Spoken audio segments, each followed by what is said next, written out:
भागदौड़ भरे संसार में यदि कोई चीज शीतलता प्रदान करती है तो वह है महात्मा बुद्ध की कहानियां। महात्मा बुद्धा ही हमारी प्रेरणा का स्रोत है। तो चलिए कहानी शुरू करते हैं। एक समय की बात है, एक बेघर भिखारी था और वह खाना इकट्ठा करके खाया करता था, लेकिन रोज उसका खाना चोरी हो जाता था। एक दिन उसने एक चूहे को पकड़ा जो उसका खाना चुरा कर ले जाता था और उससे कहा कि तुम मेरा खाना क्यों चुराते हो? मैं तो खुद एक भिखारी हूं। चुराना है तो किसी अमीर का चुराओ, उसे तो कोई फर्क नहीं पड़ेगा। चूहे ने कहा कि यही मेरे भाग्य में है कि मैं तुमसे खाना चुरा कर खाऊं, क्योंकि तुम्हारे भाग्य में भी यही है कि तुम अपने पास केवल 8 चीजें ही रख सकते हो, चाहे तुम्हारे पास कितना ही खाना क्यों न हो। यह सुनकर बेघर भिखारी को सदमा लग गया और उसका दिल भी टूट गया कि भला कौन सी ऐसी किस्मत के साथ जीना चाहेगा। उसने तय किया कि वह अपनी समस्या का समाधान बुद्ध से पूछेगा और वह यात्रा पर निकल जाता है।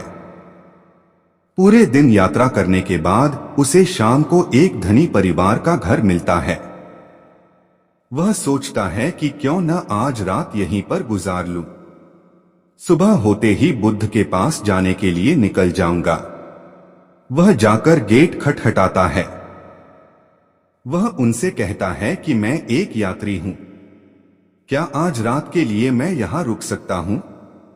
मालिक उसे भीतर बुला लेता है और दोनों भोजन करने बैठ जाते हैं। भोजन करते समय मालिक ने पूछा, आप कहां की यात्रा कर रहे थे? भिखारी ने कहा, मेरे कुछ सवाल हैं जिनके जवाब बुद्ध से लेने जा रहा हूं। यह सुन उस घर की मालकिन ने कहा कि क्या आप बुद्ध से मेरा भी एक सवाल पूछ लेंगे? भिखारी ने कहा, ठीक है, क्या सवाल है आपका? वह कहती है कि मेरी 16 साल की बेटी है, वह बोल नहीं सकती। आप उनसे पूछना कि हम ऐसा क्या करें कि वह बोलने लग जाए। अगले दिन वह उन्हें आश्रय देने के लिए शुक्रिया अदा करके यात्रा के लिए निकल जाता है। वह फिर अपनी यात्रा शुरू करता है।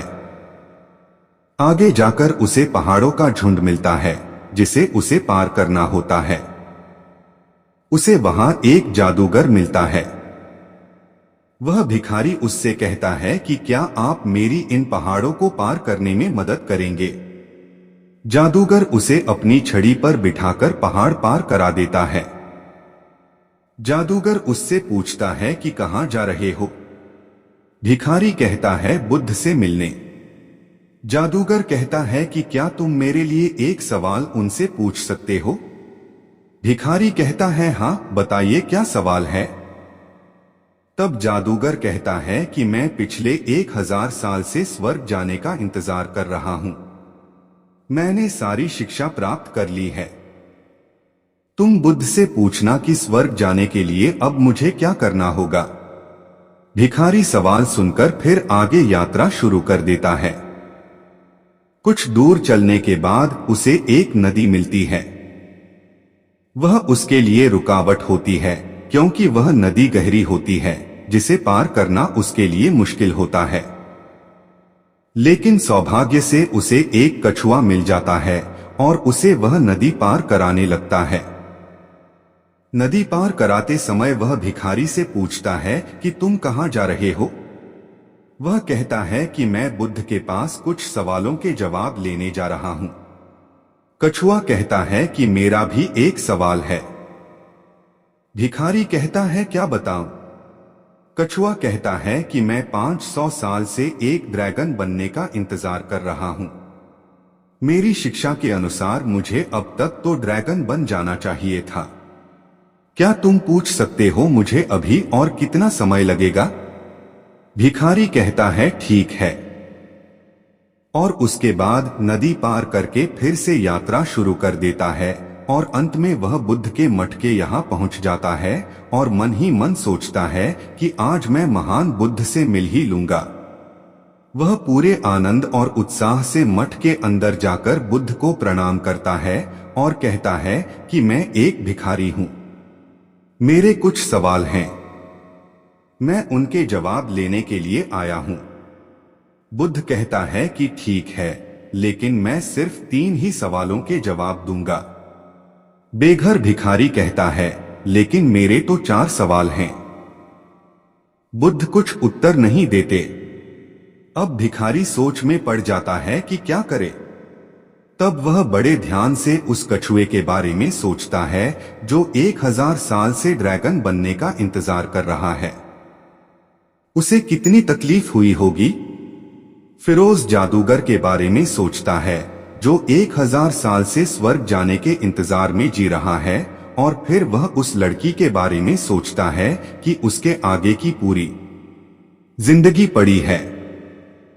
उसका बोलना कितना जरूरी है। बिना बोले कैसे वह अपनी जिंदगी जिएगी। और फिर वह खुद को देखता है और सोचता है कि मैं तो एक भिखारी हूं। मैं तो वापस जाकर भीख मांग सकता हूं। मेरा क्या है।